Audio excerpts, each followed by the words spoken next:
सेवकांनो, आपण ज्या आधी अनेकात होतो त्यावेळेस आपल्यावर भरपूर असे संकट, भरपूर असे दुःख होते.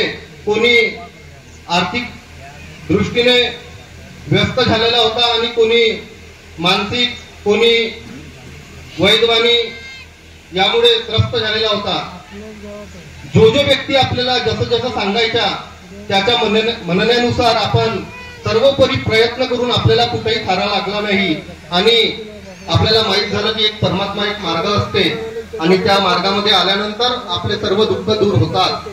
सांगितल्याप्रमाणे आपण आपल्या मार्गदर्शकाच्या घरी जातो आणि सर्वात आधी मार्गदर्शक आपल्याला 3 दिवसाच्या शब्दाचे कार्य देतात आणि त्या शब्दाच्या कार्यामध्ये आपले कितीतरी दिवसाचे, कितीतरी वर्षाचे दुःख त्या 3 दिवसाच्या कार्यामध्ये नाहीसे होते.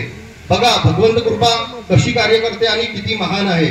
महान त्यागी बाबा जुमदेवजींनी चंदनापरी देह जिजवून ऊन वारा वादळ पाऊस कुठल्याही गोष्टीची पर्वा न करता खेडोपाडी जसं जमेल तसं बंडी बैलाने दौरे करून या भगवंताच्या गुणांचा प्रचार आणि प्रसार केला आणि एका दुःखी कष्टी मानवाचे, दुःखी गोष्टी लोकांचे जीवन हे सुखमय बनवले. किती मोठी महान कृपा आपल्याला महान त्यागी बाबा जुमदेवजींनी लावून दिली. महान त्यागी बाबा जुमदेवजींनी भगवंताची प्राप्ती कशी केली सर्वांना माहित आहे. पण शोकांतिका अशी आहे सेवकांनो की आपले दुःख दूर झाले, आपल्या सर्व गोष्टी बरोबर झाल्या, आपले त्यागाचे हवन घडले, आपले न हवन घडले, तर कालांतराने काय होतो, सेवक हा कुठेतरी मोहमाया अहंकाराच्या जाळ्यामध्ये विसरत चाललेला आहे. माझ्या भगवंतानी मला काय दिले आणि मी माझ्या भगवंताला काय देत आहे हे सेवकांनी त्यांच्या अंतरात्म्यात झाकून पाहावं की मी किती सत्यमर्यादा प्रेमाचे आचरण करत आहो, किती तत्व शब्द नियमाचे पालन करत आहो, मी पहिल्या दिवशी भगवंताला कोणतं वचन दिलं आणि आज काय करत आहो. शोकांतिका आहे. जो भगवंत आपल्या संकटाला धावून आला, झोप या गावी महान त्यागी बाबा जुमदेवजींचा दौरा होता, त्यावेळेस महान त्यागी बाबा जुमदेवजी तिथे साक्षात रडले, सेवकांना तत्वशब्द नियमाची भीक मागितली. पण आपण सेवक इतके अहंकारी झालेले आहोत की भगवंताला आपल्या तत्वशब्द नियमाची भीक सुद्धा देऊ शकत नाही. आपले मार्गदर्शक आपल्याला सांगतात प्रत्येक वेळेस की आपल्या हाताने जर एखादी चुकी झाली, आपण परमेश्वरासमोर ती चूक ठेवली की भगवंता माझ्या हाताने या प्रकारची चूक झालेली आहे आणि ते चूक मला क्षमा करा, तर भगवंत आपली ती चूक एका क्षणात आपल्या मार्गदर्शकाच्या शब्दावर भगवत कृपा कार्य करते आणि त्या चुकीची आपल्याला क्षमा मिळते. पण केव्हा, जेव्हा आपण तत्वशब्द नियमाने वागून तेव्हा. जर आपल्या मनातून आपण शुद्ध अंतकरणातून आपल्याला भगवंताला माफी मागितली तर भगवंत माफी देते. पण मी एक गोष्ट सांगतो तुम्हाला, ताईंनी बोलता बोलता थोडं टिमकी मंडळाचं मॅटर काढलं होतं. पण आजच्या सेवक आजच्या मार्गदर्शकाला किती ऐकतो. एखाद्या गावात मंडळाच्या कार्यकर्ता आहे, टिमकीच्या कार्यकर्ता आहे किंवा मोहाडी मंडळाच्या कार्यकर्ता आहे, तर मार्गदर्शक लोकांनी त्यांना फक्त आपले विचार सांगावे की सेवक एकच आहे, तत्वशब्द नियम एक आहे, सर्व तुम्हाला 4 तत्व आम्हाला 5 तत्व असं तर नाही. भगवंतांनी प्राप्ती कशासाठी दिली की गोरगरीब सेवकांचे, गोरगरीब जनतेचे दुःख दूर व्हावे म्हणून. पण आजच्या सेवक, आजच्या मार्गदर्शक कुठतरी या सेवकांची, आपल्या गोरगरीब सेवकांची दिशाभूल करत आहेत. कालच्या दिवसाचं थोडं महत्व सांगतो मी. महान त्यागी बाबा जुमदेवजींचा दौरा भंडारकोडी या गावामध्ये होता. महान त्यागी बाबा जुमदेवजी निराकारामध्ये आले आणि रडू लागले, आकांतामध्ये रडू लागले. महान त्यागी बाबा जुमदेवजीच्या मुखकमलातून भगवान बाबा हनुमानजी बोलू लागले, सेवक तू पागल हो गया, तू किस बात की चिंता कर रहा है. तर महान त्यागी बाबा जुमदेवजी बाबा हनुमानजीला म्हणतात, भगवंता मी जर आज घरी असतो तर आज माझ्या बाबांचा म्हणजे आज वडिलांचा दिवस आहे, आज त्यांच्या मोक्षाचा दिवस आहे, तर मी त्यांच्या मोक्षामध्ये त्यांना मोक्ष मिळायला हवा म्हणून मी आज एकच टाइम जेवण केलेलं असतं. म्हणजे तो श्राद्ध, काहीतरी श्राद्धाचा दिवस होता. तर भगवान बाबा हनुमानजी महान त्यागी बाबा जुमदेवजीला म्हणतात, तू किस बात की चिंता कर रहा है, तेरे पिताजी का शरीर और मेरी आत्मा एक थी, तेरे पिताजी की आत्मा मेरे में समा गई, तू तेरे पिताजी का शरीर जलकर राख हो गया, फिर तू अब राख की पूजा करेगा क्या. तर बाबा जुमदेवजींनी भगवंताला माफी मागितली, भगवंता मी आजपासून असे विचार कधीच मनात आणणार नाही आणि माझ्या मनाचे तुम्ही शुद्धीकरण केले. त्यावेळेस शुद्धीकरण झाले महान त्यागी बाबा जुमदेवजींनी आणि त्याच वेळेपासून महान त्यागी बाबा जुमदेवजींनी आपल्याला आदेश दिला की हे श्राद्ध वगैरे आपण करायचे नाही.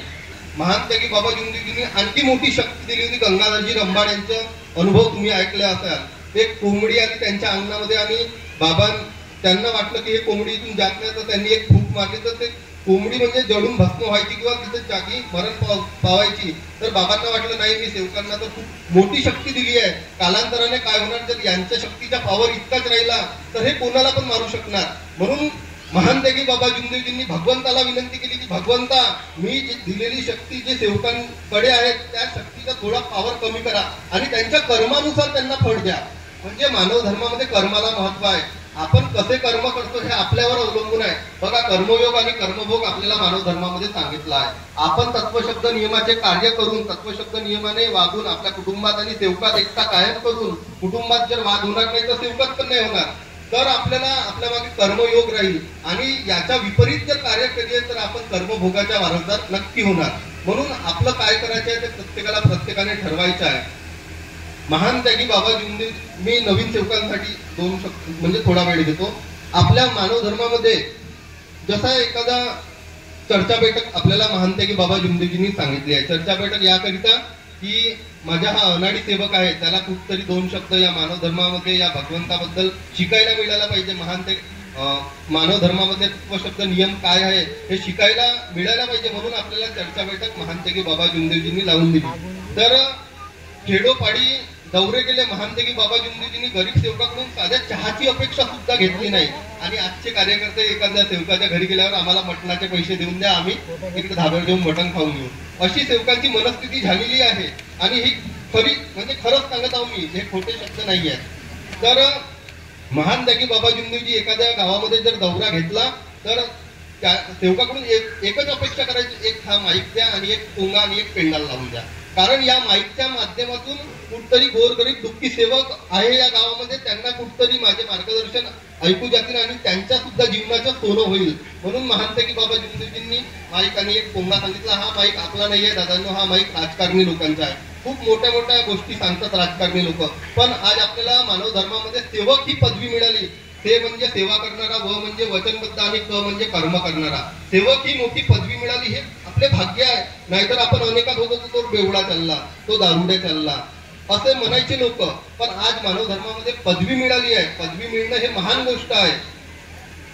तर कुठतरी आपल्या पूर्वजन्माची पुण्याई असेल आपण जन्म या मानव धर्मामध्ये घेतला. नवीन सेवकाबद्दल सांगायचं आहे की आजचा जो युवा वर्ग आहे तो कुठतरी या मानव धर्माला विसरत चाललेला आहे. परमेश्वरी कृपा काय असते हे त्याला माहित नाही. तर माझी त्या सेवकांना विनंती आहे की तुमच्या गावात आठवडी, पंधरवाडी, महिनेवारी चर्चा बैठक होत असते. त्या चर्चा बैठकमध्ये तुम्ही जात चला, तुम्हाला माहित होईल की परमेश्वरी कृपा काय असते. एखादा छोटासा मुलगा आहे आणि तो कंटिन्यू जर चर्चा बैठकमध्ये जात आहे तर त्याला बोलता येते, ते चर्चा बैठकमध्ये बोलता येते, माईकवर बोलता येते. एक उदाहरण देतो. ज्या मुस्लिम धर्मामध्ये काय असतं की त्यांच्या मुलगा ज्यावेळेस मम्मी पप्पा म्हणायला लागतो त्यावेळेस त्यांचा धर्मग्रंथ त्यांना कुराण शिकवले जाते. पण आपण आपल्या छोट्या मुलांना ते शिकवत नाही. आपला मुलगा मम्मी पप्पा बोलायला लागला किंवा बोलायच्या आधी रडला नाही पाहिजे म्हणून आपण त्याच्या हातात कार्टून देऊन देतो, बघत बसतो. कार्टून दिला का तो मुलगा शांत राहते. पण आपण आपल्या धर्माबद्दल, आपल्या मानव धर्माबद्दल, आपल्या महान त्यागी बाबा जुमदेवजींच्या कार्याबद्दल त्या मुलाला सांगितलं तर त्याच्या जीवनाचं सोनं नक्की होईल. महान त्यागी बाबा जुमदेवजींनी डॉक्टर मनोज ठोपरीकरांना म्हटलं होतं, माझ्या पोटात सपूत नाही कपूत जन्माला आला आहे. पण ती गोष्ट डॉक्टर मनोजी ठोपरीकर यांनी आपल्या मनामध्ये ठेवली आणि आज ते जगामध्ये 7व्या नंबरचे सायंटिस्ट, वॉल जे हार्टचे वॉल बनतात ते हार्टच्या वॉलचे सायंटिस्ट आहेत जगामध्ये 7व्या नंबरचे. जर त्यांनी ते कपूत हा शब्द आपल्या मनामध्ये ठेवला नसता तर आज ते जगामध्ये सायंटिस्ट राहिले नसते. महान त्यागी बाबा जुमदेवजींनी डॉक्टर मनोजी ठोपरीकर यांनी त्यांच्या जीवनाचं सोनं करून दिलं. म्हणून त्यांना आपला आदर्श मानून प्रत्येक युवा वर्गाने, प्रत्येक युवा सेवक असो, सेविका असो, त्यांना आपला आदर्श मानून त्यांचं जीवन कसं घडलं आणि मला माझं जीवन कसं घडवायचं आहे हे सेवकांना समजायला पाहिजे. या ठिकाणी मला बोलण्याची संधी मिळाली त्याबद्दल मी या आयोजकांचे आभार मानतो. आणि माझ्या बोलण्या चालण्यात जर कोणाचे मन दुखले असेल तर मी सर्वप्रथम भगवान बाबा हनुमानजीला क्षमा मागतो, महान त्यागी बाबा जुमदेवजीला क्षमा मागतो, आई वाराणसीला क्षमा मागतो, आजच्या कार्यक्रमाचे अध्यक्ष, संचालक आणि सर्व इथे उपस्थित ज्येष्ठ श्रेष्ठ सेवक सेविका सर्वांना मी क्षमा मागतो. कारण वेळेच्या अभावी इथे बोलणारे भरपूर आहे. मला पण काही तुमच्याकडून शिकायचे आहे आणि इतकेच बोलतो आणि सर्वांना नमस्कार करतो. नमस्कार.